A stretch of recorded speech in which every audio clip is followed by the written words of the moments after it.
On Sunday night, 3,071 fans were rocking the center as much as they could rock a building. As we zoom in tonight, the 76ers have an opportunity to do something they haven't done in nearly 2 years, and that would be win 6 consecutive NBA basketball games. Tobias Harris and company are ready to go. We're ready to go here on 7-6 Live Countdown presented by Tissot. I'm Brian Seltzer, Lauren Rosen checking in from the center with the 76ers. They are coming off of a drubbing of the Spurs, 134-99 on Sunday night. What a place the 76ers, Lauren, are in right now. 5 straight wins, tied for the longest active winning streak in the NBA, doing it while being noteworthy shorthanded. For sure, Celts. These 3 wins since the All-Star break have all been decisive by 22 points or more. 2 of them without Ben Simmons, 2 of them without Joel Embiid, 1 of them without either of them, and all 3 wins equally commanding, equally decisive. This team really is on a roll and almost feels like, despite being top of the East, they think they have something to prove, and they're proving a lot since the break. Whatever they did during the break, it was the right combination of ingredients. Don't let the secret out. Don't tell any of the teams in the league. Just bottle up whatever they did during the break because so far it is working. Sixers, one of the 3-0 teams in the NBA right now since the All-Star break. Real encouraging. And I just love, Lauren, the spirit, the energy, the belief and confidence the 76ers came out with on Sunday against let's not, disguise things. The Spurs are a quality team. They're not the best team in the West. They're not the worst. They're in the middle of the pack looking for a playoff spot in the Western Conference. Solid team, well-coached team, defensive-oriented team. Sixers picked them apart. Certainly a solid team. They, of course, were absent likely their best player in DeMar DeRozan. The Sixers absent their best player in Joel Embiid. So it sort of levels the playing field. And Celts, this team came out firing and then they never looked back. There's Tony Bradley, who started in place of Joel Embiid. Imagine he might be in that same role tonight after hearing Doc Rivers' comments pregame. But Tobias Harris finding Dwight Howard. We saw Furkan Korkmaz find Matisse Thybulle. They all got each other involved. It was really beautiful. I'm wondering, could this be, I was wondering if I had called the highlight, if my highlight was coming next. But every Sixer was finding, every Sixer. The chemistry just looks really strong among this group right now. And it was just a fun game to watch, Celts. It was, not least of which, in addition to some of these great highlights we're seeing that are taking place on both ends of the floor, Ben with a ferocious jam, then gesturing to the crowd. That segues into what I was just going to talk about. The players were so engaged with the fans. I'm almost wondering if because there were so relatively few fans, Lauren, in attendance compared to what a normal sellout is of 20,000 plus, that it gave the players an opportunity to make more direct connections with the fans that were in the building. I thought it was awesome, especially from Ben. I feel like we've never seen that from Ben before. Well, I think the fans that were here felt like they had to compensate for the fans who weren't here. It was really cool to see the 3,000 take the challenge on of being as loud as 20,000 are. Here's Matisse Thybulle with his classic now pick 6. It's been so great to see these guys get together. And I heard what you heard about Simmons and the crowd. He was really engaging with them. We saw all the players engage with their fans, and it was just a really wholesome, fun evening. It was a big deal in South Philadelphia on Sunday because this was the first time since March 11th of last year that the building had fans in it. As we see the Sixers continue to pile on down the stretch. Furkan Korkmaz with a 3 off the dish from Matisse Thybulle. But we should also note, Lauren, that this wasn't the first time the Sixers were in a game in which other fans were present. There have been teams around the league going back to the start of the season, namely a place like Utah, where fans have been allowed in. Orlando was another team that permitted a couple thousand fans from the jump this season. Sixers did it a different, safer way, but the guys on the team have been privy to being in other arenas with fans, even in limited numbers around. And here's what Ben Simmons did, doing a little compare and contrast the atmosphere on Sunday versus where the Sixers have been earlier throughout this year. It was amazing. The energy is completely different when they're there. I think, it was a great experience for everybody, who hasn't played in Philly, that's, on the Philly team now, to really understand that. And I think they really understand it now. Even if it was 3,000 fans, you could really feel them and feel the energy in there. And I mean, we've seen Ben flex mean mug after dunks, but I love the stuff, Lauren. We saw it in a snippet of one of those highlights where he's jumping around on the bench, pumping up the crowd. There was a point later in the game when he turned behind the baseline and threw his hands up. I thought it was great. I am with you, Celt. It was cool to see him engage with his fans. Of course, have been here for his whole NBA career, but it was clear that Ben had missed those interactions and those fans had missed Ben. It's been really cool to watch all the players, but you're right, especially Ben Simmons, engage with their fans here at the center. And tonight, they're back again, 3,000 strong. Looking forward to seeing all of them. It's ironic because I'm almost certain, I can't pinpoint exactly when, but I remember seeing in my mind's eye that Dwight Howard has been on the free throw line at the center wearing another team's jersey other than the Sixers when a frosty freeze out was in play. And the grand ironies, here we are now, Dwight cheering the crowd on, trying to trigger a frosty freeze out while wearing a Sixers uniform. And then he took to social media to shout out the frosty freeze out. Well, he was successful. He managed to pump the crowd up enough to win that frosty freeze out. We saw him visit Wendy's yesterday, correct? Yesterday. And Dwight was pumping up the crowd all night. So it's another one of my favorite moments was when Tyrese Maxey got his first minutes in front of Sixers fans at the center. And Dwight Howard didn't think the fans were loud enough. He beckoned for more, and they gave him more. And we got to see Tyrese smile and enjoy that moment a little bit too.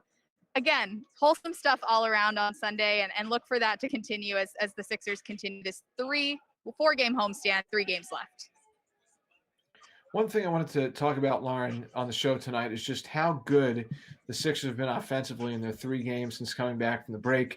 Take a look at a couple of these numbers we're showing you at the bottom of your screen. The first one we put up there was the net rating for the Sixers of better than 25.5 points per 100 possessions, the difference between what they score and then what they give up per 100 possessions.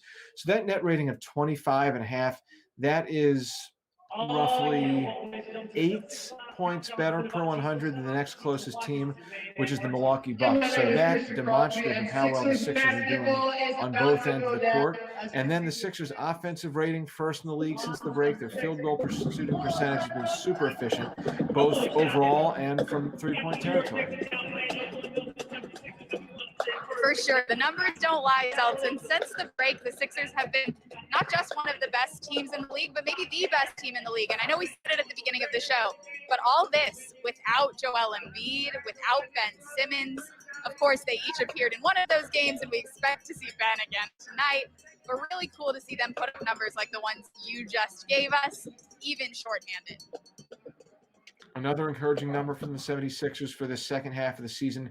They're giving up the fewest offensive rebounds in the NBA per game, fewest rebounds in the league per game to the opposition. So that's a great sign. They just seem to be really locked in, playing with great chemistry and fluidity amongst each other. And the bench is second in the league in scoring right now since the All-Star break. And I think that of all the numbers might be one that's got the most promise to it as far as trying to project out as to what the 76ers could do for the rest of the year.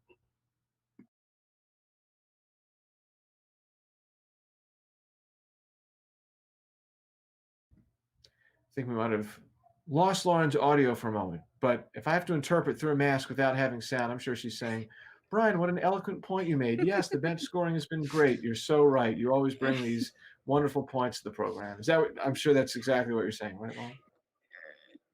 That is exactly what I said. I don't think I even need to say any more. You're so smart, so eloquent. Took the words right out of my mouth, Sels. Moving on. No, but seriously. I mean, the bench has been fantastic, led by, we're going to get to this in a moment, so don't spoil too much about it, Furkan and Matisse. But I just think everyone who has been called upon to contribute has done a very productive job since coming back. No doubt about it. You mentioned those two. We've seen great stuff from Dwight Howard. We've seen Shake Milton starting to get into a rhythm. We even saw some good moments from Mr. Tyrese Maxey, Mr. Isaiah Joe. We've seen Doc Rivers clear his bench 3 times in 3 games. And of course, those not necessarily the most meaningful minutes of the night, but always good to see the rest of the roster get involved in a big win. And we've seen it 3 times in a row. So the Sixers, 3 convincing wins coming back from the All-Star break, outscoring the opposition by a total of 83 points these first 3 games. Tobias Harris spoke after the victory on Sunday about his impressions since the All-Star break. It's been great, and it's so important for us. We're going to need him to play in a tight game with him on the floor. We don't want to do the offensive substitutions, offense, defense. You know, we need him to be available offensively for us, and he's starting to do that. And that was Doc Rivers talking about some of the members of the 76ers bench, Matisse Thybulle in particular. Gosh, Matisse has been so good since the Sixers have returned from the All-Star break. So nice to see. And he and Furkan Korkmaz have been 2 real triggers for the 76ers' success so far and what they've been able to do. I mean, Lauren, I think that they're playing at a level above what we saw before the All-Star break. And if they can keep it going, I think that really bodes well for the Sixers and their push to clinch the number 1 seed in the Eastern Conference and obviously go far into the playoffs. Well, we talked about it quite a bit before the break. Matisse and Furkan both have dealt with injuries already this season, and it felt like they were both due for some good runs. And we've gotten them in these last 3 games. You can cross your fingers, hope that that sticks up. But those are 2 guys that put in the work. We've heard their teammates talk about it. 2 of them spending lots of time in the gym, often the last guys in the gym. So it's been awesome to see them reap the rewards of that hard work out on the court. Furkan Korkmaz averaging 16.5 points per game, shooting 60% from 3, 9 of 15 since the break. He's also doing other stuff. He's rebounding and facilitating as well, so a really well-rounded game from him. And then Matisse Thybulle, 5 for 5 from 3 since the break, averaging 10 points per game and almost, maybe not quite almost 4, but better than 3.5 steals per game, which is just off the charts. For sure. He continues to be among the top stealers in this league, despite playing 2/3, half the amount of minutes as the rest of those guys on that list. It's been really cool to see Matisse make the most of the minutes he's been given. Of course, 2 starts to come out of the All-Star break, but even coming off the bench in that 3rd game, he still managed to pick 3 off, and it's been really cool to see him thrive on both ends of the floor. You know what else is really cool to see? Always, whether fans are in the building or not, living vicariously through the atmosphere at the center. Sixers ENT. We're going to try something new. We're going to go live to Sixers ENT.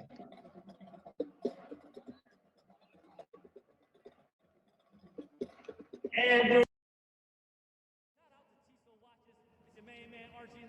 I'm Christian Crosby, and Sixers basketball is about to go down. As you can see, we're standing here with the Sixers and Squad 76. The energy is high as always, and I can't wait. Archie, what do we got going on today? Well, it's high because all the way from the East Coast, well, right across the bridge, we got the New York Knicks playing your Philadelphia 76ers. It's going to be a showdown right here in the brotherly love city, baby. Hey, that's right. Now, I want to give a big shout out to Rothman Orthopedics for providing the giveaway for tonight. As you can see, these flags are super dope. Why don't you wave those side to side real quick? Squad 76. Okay. All right. You know we like to dance. What else do we got going on, Archie? You want to make sure you download the official 76ers app so you can get your free Wendy's today. On the app, they got a lot of podcasts you can listen to, news articles, and games you can play. But the most important thing is redeeming your free Frosty and your free small fry, because we sure did win one last game. That is right. It was incredible. The Wendy's Frosty Freeze Out is back. Let's hold up the Wendy's. It's our favorite thing in Philly, I think, right? Here's how it works. In the second half, when the opposing team hits the free throw line, when they miss 2 consecutive free throws, you can win yourself a official small Wendy's Frosty. If they do it twice tonight, you can get a small fry and a small Frosty. And if they do it 3 times, we're going medium, baby. Medium fry and medium Frosty. Archie, let's bring the energy. What's going on next? We're going to get it kicking right now, ladies and gentlemen, with the baddest drum line in all of the NBA. If you're at home, make some noise for the one and only Sixers. Sixers!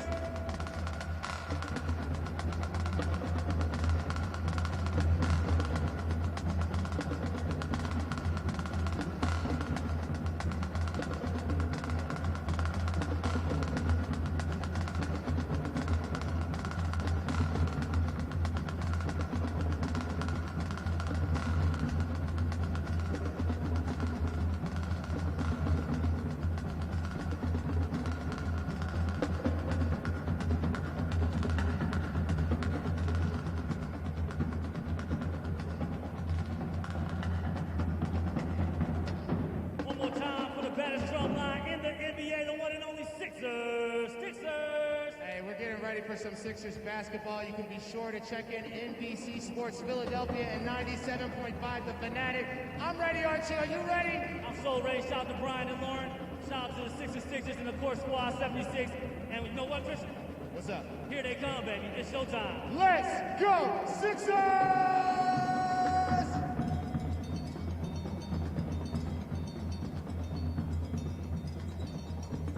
Tremendous. That is fantastic. Well done, That was Sixers so ENT. fun. That was great. At least sitting here at home, Sure. totally feel immersed in it. I love it. I love getting to share the vibes that are in here with the vibes for you guys at home. We've been big on vibes this year, and the vibes have never been better at the center, never been better in Philadelphia. I'm just feeling good. And that Sixers ENT performance got me pretty hyped, Salt. Listen, there's nothing like Antoine and the Sixers Stixers drum line to get the juices flowing, the heart pumping a little stronger before a game. Love it. Great job, Coletti and Trevor on the sticks, making that happen. A first-time history-making event on truly 7-6 live countdown tonight, bringing ENT live. Love it. Love it. I'm all about it as well, Celts. This has been so much fun, and I love adding new things every show. All right, speaking of new and things that are different, hey, the New York Knicks have a competitive basketball team with an all-star on it. Julius Randle and the new New York Knicks come to town tonight, second matchup of the season between these two teams. The Sixers hung a 20-point differential on the Knicks back on December 26th. It was the second game of the season. But since then, Tom Thibodeau, in his first year as head coach of the Knicks, a former assistant under Doc Rivers on that Celtics championship team in 2008, has got the Knicks playing, Lauren, really well. No surprise, they're strong defensively. But yeah, they're 500, more than halfway through the season with 32 games to go, 20-20 on the year, inside the top 8. And like I said, they've got an all-star Julius Randle playing really, really well. More on him during your Tissot keys to the game, but I'm with you, Celts. Cool to see the division get more competitive with these new New York Knicks. They were competitive with the Brooklyn Nets last night, the first half of their back-to-back. The Nets had control, but the Knicks came back into it towards the end. Cool to see that rivalry maybe heat up a little bit. It's good for the game. I love what these teams are all doing this season, even up against some tough restrictions, obviously tough times. And the Knicks are one of the teams that have made the most of circumstances that they've been handed. Former 76er Nerlens Noel has been starting a bit for the Knicks. And yeah, Lauren, you bring up a great point. Thinking about the Atlantic Division right now, I look at some of these teams. I mean, we knew that the Toronto Raptors were going to be a factor, Boston Celtics, and of course, the Brooklyn Nets, of course, right, them too. But here are the Knicks making the division all the more intriguing and competitive. Keeping it interesting. Nothing wrong with a little bit of healthy competition. We mentioned Randle. He's averaging 23 points, 11 rebounds, 5.5 assists per game, while shooting better than 41% from three, a first-time All-Star selection for him this year. And then there's R.J. Barrett, who's playing really well, averaging over 17 points per game, about 6 rebounds, and he's shooting solid, average, from three-point territory at around 36%. So the Knicks are getting some good production from veterans and youngsters alike. All right, it is that time as I check out my, which way do I go? Tissot Chrono XL NBA Special Edition. Lauren, are you checking the time as well? For the keys to the game, presented by Tissot, the one and only. We appreciate their support and also bringing you 7-6 Live Countdown. I will start first tonight with what is a key for the 76ers. I'm going to say battle on the boards. Yes, the Knicks are good defensively. They're a top 5 team, but they're also really strong on the glass, a top 5 team in certain categories, and especially without Joel Embiid, the Sixers would love to see them keyed in on the glass, creating opportunities for themselves. They were great on the boards against the San Antonio Spurs, crushed the Spurs by 22 on the boards overall. Want to see that again tonight.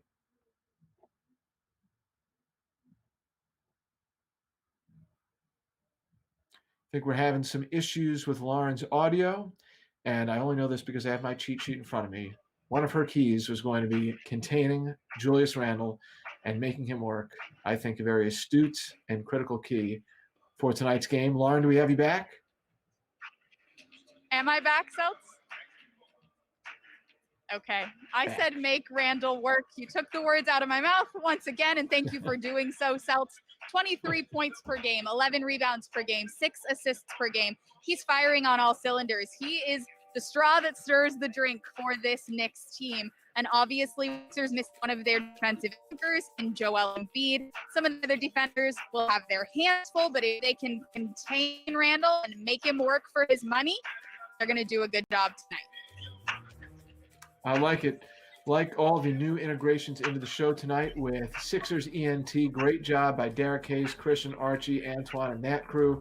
Thanks to Ryan Coletti and Trevor Gaffney for bringing that to you live. Thanks to Tissot for not just the keys to the game, but for the whole darn thing. 7-6 Live Countdown presented by Tissot. Lauren, appreciate you hanging in there through some technical stuff down at the center. We will do it again tomorrow night, 76ers and the Bucks. Get ready for that one. But first, the Knickerbockers this evening from New York. Enjoy the game.